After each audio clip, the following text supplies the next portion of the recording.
नमस्कार, video news के इस बुलेटिन में आपके साथ मैं हूं स्वाति। शहर से जुड़ी खबरों को देखने विस्तार से, लेकिन सबसे पहले एक नजर डालते हैं हेडलाइंस पर। नगर निगम बजट पर चर्चा का दौर पुनः शुरू हुआ। विपक्ष ने हवाई प्रस्तावों पर उठाए तीखे सवाल, आरोपों से घिरा सत्ता पक्ष।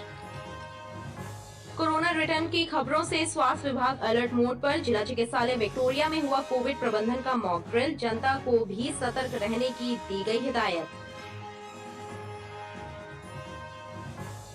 और भाजपा के राष्ट्रीय महासचिव कैलाश विजयवर्गीय का हुआ जबलपुर आगमन। राष्ट्रीय महासचिव का बयान, शिवराज सिंह चौहान के नेतृत्व में लड़ा जाएगा 2023 का विधानसभा चुनाव। नगर निगम के बजट में भाजपा पार्षद गिन गिन कर खामियां निकाल रहे हैं। हर वार्ड में मोहल्ला क्लिनिक कैसे खुलेगी, पैसा कहां से आएगा, फिल्म सिटी के लिए नगर निगम के पास जमीन कहां है, जैसे अनेक सवालों से सत्ता पक्ष घिरा नजर आया। नगर निगम की बजट बैठक कुछ दिनों के अंतराल के बाद पुनः शुरू हुई, जिसमें विपक्ष लगातार आरोप लगा रहा है कि बजट में हवाई घोषणा है। ऐसे सपने दिखाने की कोशिशें की गई हैं जो कभी पूरे नहीं होने हैं। भाजपा पार्षद दामोदर सोनी ने सवालों की झड़ी लगा दी। पार्षद ने पूछा, प्रत्येक वार्ड में संजीवनी क्लिनिक बनाने के लिए पैसा कहां से आएगा? फिल्म सिटी के लिए 300 एकड़ जमीन कहां से प्राप्त होगी? इंटरनेशनल स्टेडियम के लिए निगम के पास कितना फंड है और ग्रीन बाउंड की अनुमति मिली है या नहीं, जैसे कई गंभीर सवालों से सत्ता पक्ष घिरा नजर आया।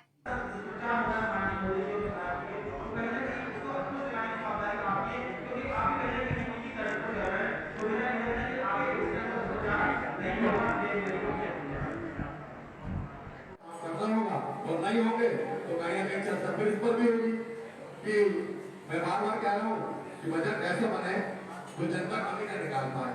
जो महापौर जी अगर आपकी कमी निकालेगी तो और महापौर जी के अनुसार को 48 करने चाहिए, जो कि उनके फेसबुक पर लिखा हुआ है कि 48 घंटे डाले फिरते हैं तो अभी भी फेसबुक। वहीं शहर का विकास नहीं हो पाने की वजह जब महापौर अन्नू सिंह ने भाजपा को बताई तो सदन में हंगामे की स्थिति बन गई।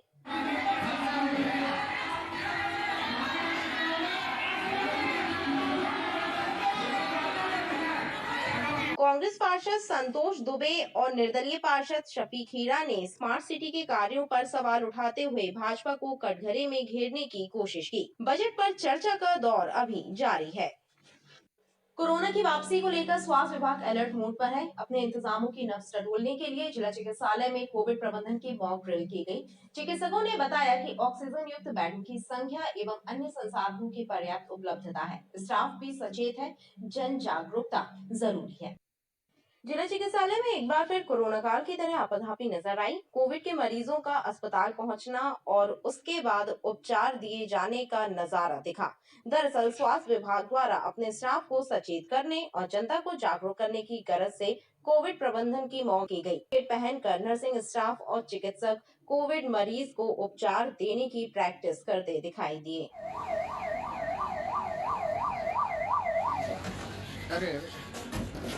जेडी जेडी जेडी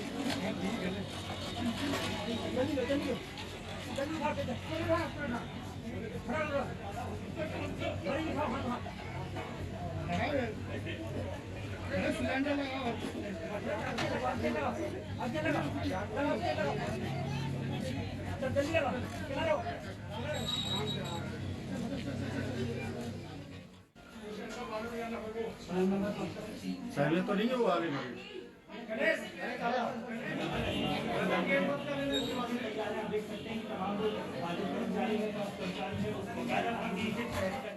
जी, शासन के निर्देशानुसार जैसे 10 और 11 को मॉक ड्रिल के लिए कहा गया था, तो हमारे सीएमएचओ साहब और सिविल सर्जन साहब के मार्गदर्शन में मॉक ड्रिल आज आयोजित की गई है। इस मॉक ड्रिल में ये बताने का प्रयास किया गया कि जैसे कैसे पेशेंट आएगा तो हम उस पर कैसा रिएक्ट करेंगे, कैसी कार्रवाई होगी, कैसे पेशेंट को शिफ्ट किया जाएगा। ये सारी चीज़ें जन सामान्य में भी थोड़ा सा कोविड के प्रति अवेयरनेस बढ़ाने के लिए आज मॉक ड्रिल की गई। अभी 300 बेडेड हॉस्पिटल है हमारे यहाँ, और सारे जितने बेड हैं सारे ऑक्सीजन युक्त पलंग हैं। दरअसल कोरोना रिटर्न की खबरों ने शासन प्रशासन की नींद उड़ा दी है। स्वास्थ्य विभाग को अलर्ट कर दिया गया है ताकि स्थितियां बेकाबू ना हो पाए। चिकित्सकों ने जनता से भी सजग रहने का आह्वान किया है। वेयर हाउसों में अपना गेहूं तुलवाने पहुंच रहे किसानों को भारी परेशानियों का सामना करना पड़ रहा है। जिला प्रशासन से शिकायत करते हुए 1 दर्जन से ज्यादा गांवों के किसानों ने जबलपुर के साइलोवेट केंद्र पर अपनी फसल बेचने की अनुमति मांगी है। सिहोरा और आसपास के करीब 1 दर्जन गांवों के किसानों का एक प्रतिनिधिमंडल कलेक्ट्रेट पहुंचा, जहां कलेक्टर सौरभ कुमार सुमन के नाम लिखा शिकायती पत्र उन्होंने डिप्टी कलेक्टर के.आर. नीरज को सौंपा। किसानों ने लिखित शिकायत की है कि वेयर हाउसों में गेहूं बेचने तुलवाने में उन्हें भारी परेशानी हो रही है, पैसा भी ज्यादा मांगा जा रहा है, लिहाजा जबलपुर के साइलोवेट केंद्र पर उन्हें अपनी फसल तुलवाने की अनुमति दी जाए। ग्राम मुर्रई से, कुसली से, लोहारी से, मुरगमा से, गनियारी से, राजघाट पोड़ी से, मतलब 10, 12, 15 गांव के लोग हैं यहाँ पर। हम लोग आए इसलिए कि हम लोगों की खरीदी बन सके तो साइलों में की जाए, और या फिर अगर वेयर हाउस में की जा रही तो सुविधा जो हमको साइलों में मिली वो वेयर हाउस में दी जाए। लेकिन वेयर हाउस में हम लोगों को 50 रुपए कुंटल का खर्च होता है, 1 किलो ग्रेड 2 किलो गेहूं लग जाता है, एक्स्ट्रा समय ज़्यादा लगता, मौसम खराब हो रहा है। तो इसलिए हम लोग आए हैं यहाँ कलेक्टर साहब से को ज्ञापन देने के लिए कि हम लोगों की समस्या का हल किया जाए।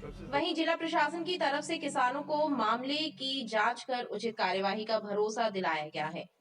उन्होंने अपनी फसल जो है बेचने के लिए जबलपुर में जो साइलोवेट केंद्र है वहाँ पर उनको बेचने की अनुमति दिए जाने के लिए ज्ञापन दिया है, जो संबंधित विभाग को उपलब्ध करा करके उनका।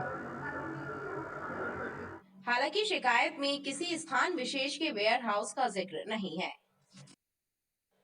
गौवंश के संरक्षण और संवर्धन के लिए देश के प्रत्येक जिले के जंगलों में गौभरण बनाने और गौहत्या निषेध कानून को प्रभावी बनाने की मांग करते हुए भगवती मानव कल्याण संगठन के कार्यकर्ताओं ने जिला प्रशासन के माध्यम से प्रधानमंत्री के नाम मांग पत्र सौंपा।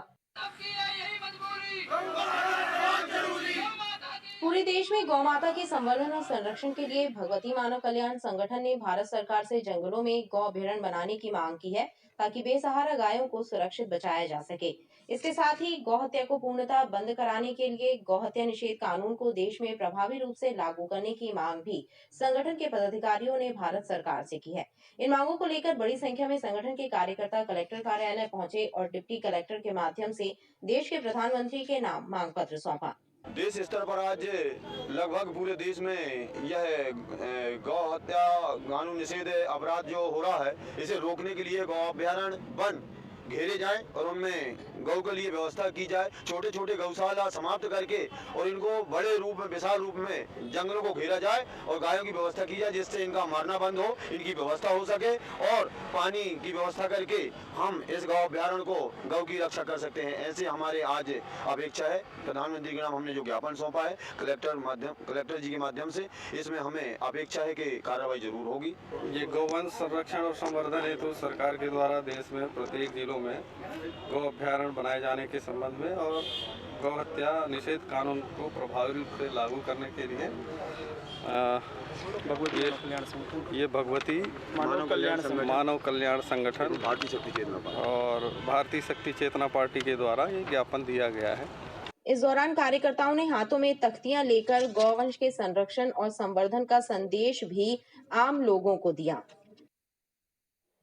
जबलपुर पहुंचे भाजपा के राष्ट्रीय महासचिव कैलाश विजयवर्गीय ने प्रदेश में विधानसभा चुनाव के पहले बीजेपी प्रदेश नेतृत्व में बदलाव की चर्चा पर विराम लगा दिया है। उन्होंने साफ तौर पर कहा कि शिवराज सिंह चौहान के नेतृत्व में ही प्रदेश में 2023 का चुनाव लड़ा जाएगा। वहीं बीजेपी राष्ट्रीय महासचिव कैलाश विजयवर्गीय ने युवतियों के पहनावे पर दिए गए बयान पर भी टिप्पणी करने से इनकार करते हुए कहा कि जो लोग इस बात का विरोध कर रहे हैं वो यह बात जानते हैं कि मैंने किस आशय में बयान दिया था। भारतीय जनता पार्टी के राष्ट्रीय महासचिव कैलाश विजयवर्गीय का जबलपुर आगमन हुआ। भारतीय जनता पार्टी के संभागीय कार्यालय में बीजेपी महासचिव कैलाश विजयवर्गीय ने पत्रकारों और मीडिया से चर्चा करते हुए कहा कि मध्य प्रदेश में 2023 का विधानसभा चुनाव शिवराज सिंह चौहान के नेतृत्व में ही लड़ा जाएगा। युवतियों के पहनावे पर दिए गए बयान के मुद्दे पर बीजेपी के राष्ट्रीय महासचिव ने टिप्पणी करने से इनकार करते हुए कहा कि जो लोग इस बात को लेकर विरोध कर रहे हैं वो यह भी जानते हैं कि मेरा आशय क्या था। उन्होंने प्रदेश में शराबबंदी की मांग पर बयान देते हुए कहा कि वह भी नशे का विरोध करते हैं, लेकिन प्रदेश के बड़े हिस्से में आदिवासी आबादी रहती है और आदिवासियों में शराब पीना परंपरा है, इसलिए शराब पूरी तरह से बंद नहीं की जा सकती। हमारे यहाँ इस तरह कोई चर्चा ही नहीं। शिवराज जी के नेतृत्व में अगला चुनाव लड़ेंगे और वरना अखबार में जब सुबह देखते हैं तो खबर पढ़ते हैं कि हम भी मुख्यमंत्री बन सकते हैं कभी। ऐसा कुछ भी नहीं, भारतीय जनता पार्टी ने तय किया है शिवराज जी का नेतृत्व। आम आदमी पार्टी की एंट्री से आपके बयान को क्या आपको लगता है कि गलत तरह से पेश किया गया, इस विषय पर क्या कहते हैं? मैं समझता हूँ इसके ऊपर मैं टिप्पणी नहीं करूँ तो ज़्यादा है, क्योंकि जो लोग इसके ऊपर रिएक्शन कर रहे हैं वो भी जानते हैं कि मैंने क्या बोला है, और इसलिए इसके ऊपर कोई टिप्पणी नहीं करूँगा। इसके साथ ही उन्होंने राहुल गांधी के मुद्दे को लेकर विपक्ष की एकता को दिखावा बताया और कहा कि संसद से बाहर निकलते ही विपक्षी नेता अपने अपने रास्ते नाप लेते हैं। प्रदेश के पूर्व मुख्यमंत्री दिग्विजय सिंह की यात्रा पर टिप्पणी करते हुए कैलाश विजयवर्गीय ने कहा कि दिग्विजय कितनी मेहनत कर लें, प्रदेश में कांग्रेस की सरकार नहीं लौटेगी। ऐसा है कि दिग्विजय सिंह जी उत्साही है, इस उम्र में भी इतना उत्साह है, इसकी मैं प्रशंसा करता हूँ। और परिणाम उनको भी मालूम है, हमको भी मालूम है और आपको भी मालूम है कि वो कितनी भी मेहनत कर ले, कांग्रेस से प्रदेश में आएगी नहीं, क्योंकि कांग्रेस के प्रति लोगों को कोई विश्वास नहीं रहा। और ये हमारे लिए और शुभ हुआ कि 2018 में 15 महीने के लिए कांग्रेस आ गई, तो कांग्रेस को देख लिया, परख लिया, सिलेक्ट किया और रिजेक्ट कर दिया। इसलिए कांग्रेस का भविष्य मध्य प्रदेश में कोई है ऐसा मुझे दिखाई नहीं देता। दिग्विजय सिंह जी, कमलनाथ जी कितनी मेहनत की। इसके पूर्व भाजपा के राष्ट्रीय महासचिव कैलाश विजयवर्गीय ने संभागीय कार्यालय में पार्टी नेताओं और कार्यकर्ताओं से मुलाकात की। बिजली विभाग के लाइन स्टाफ को संसाधनों की कमी का सामना करना पड़ रहा है। ऐसे में लाइन स्टाफ को जहां फॉल्ट सुधारने में परेशानी उठानी पड़ती है, तो वहीं कर्मचारी जान को जोखिम में डालकर बिजली के पोलों पर चढ़कर फॉल्ट ठीक करने मजबूर हैं। शहर में कार्यरत बिजली विभाग का लाइन स्टाफ संसाधनों की कमी का सामना कर रहा है। ऐसे में लाइन स्टाफ को विद्युत पोलों पर जान जोखिम में डालकर काम करने मजबूर होना पड़ रहा है, तो वहीं उन्हें फॉल्ट सुधारने में भी परेशानी उठानी पड़ रही है। दरअसल लाइन स्टाफ को बिजली विभाग के द्वारा सुरक्षा संबंधी उपकरण और संसाधन समय पर उपलब्ध नहीं कराए जा रहे। यही वजह है कि फॉल्ट सुधारने का काम करने वाले लाइन स्टाफ को हमेशा दुर्घटना का अंदेशा बना रहता है। जो एमपीवी के जो कर्मचारी हैं और जो मतलब प्राइवेट में हैं, उनको ग्लव्स वगैरह और भी सुविधाएं दी जाए जिसमें वो अपना कार्य कर सकें, जिसमें कोई दुर्घटना ना हो। बिल्कुल ठेकेदारों लोगों की भी जवाबदारी है कि उनका पूरा ध्यान रखें। जिले में जनसंख्या का विस्तार होने से बिजली का लोड बढ़ रहा है। ऐसे में फॉल्ट की शिकायतें भी बढ़ गई हैं, लेकिन लाइन स्टाफ संसाधनों और उपकरणों की कमी का सामना कर रहा है। गौर चौकी के अंतर्गत देवरी बसनिया गांव में बीती रात खेत में बिजली गिरने के बाद फसल में आग लग गई। इस घटना में करीब 3 एकड़ में लगी गेहूं की फसल नष्ट हो गई। हालांकि बारिश होने की वजह से आग काबू में आ गई, लेकिन पानी और बिजली की मार से किसानों को नुकसान हुआ है। किसानों ने प्रशासन से राहत देने की मांग की है।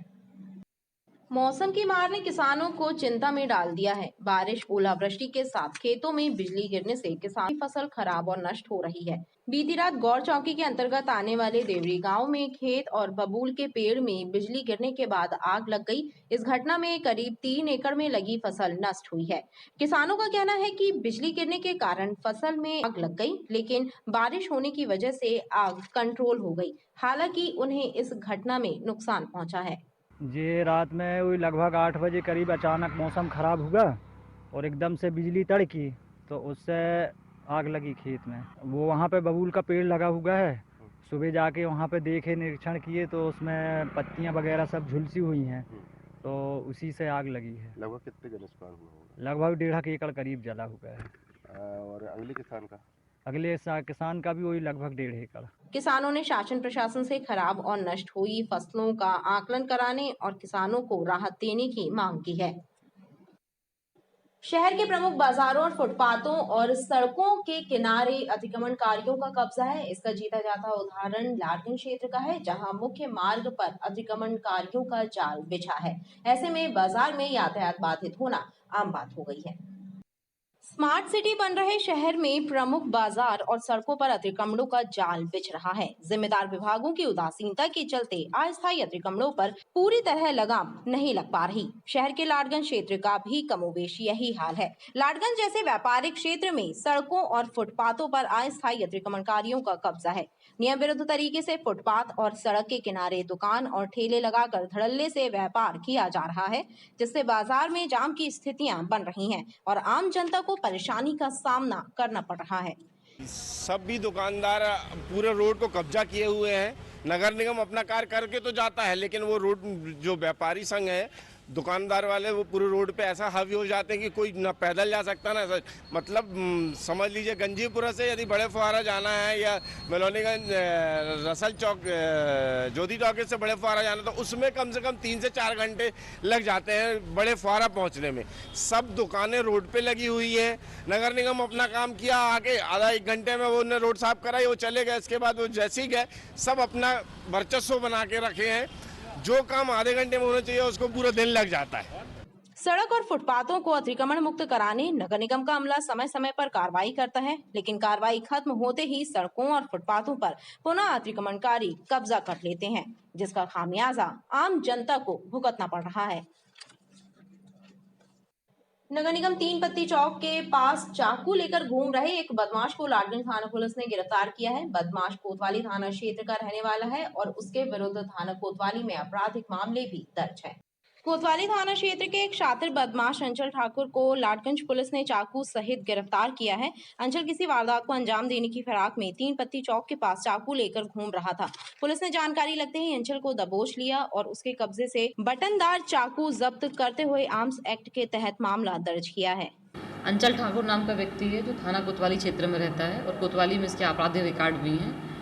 ये चाकू लेकर 3 पत्ती पर घूम रहा था। मुखबिर की सूचना मिली तो तस्दीक किया गया तो इसकी जेब से चाकू मिला बटनदार, जिसे थाना लाकर 25 आमचट के तहत कार्रवाई की गई। आरोपी अंचल ठाकुर आपराधिक प्रवृत्ति का है। उसके विरुद्ध कोतवाली थाने में कई आपराधिक मामले दर्ज हैं। खबरें लगातार जारी है, आप देखते रहिए BTV न्यूज़।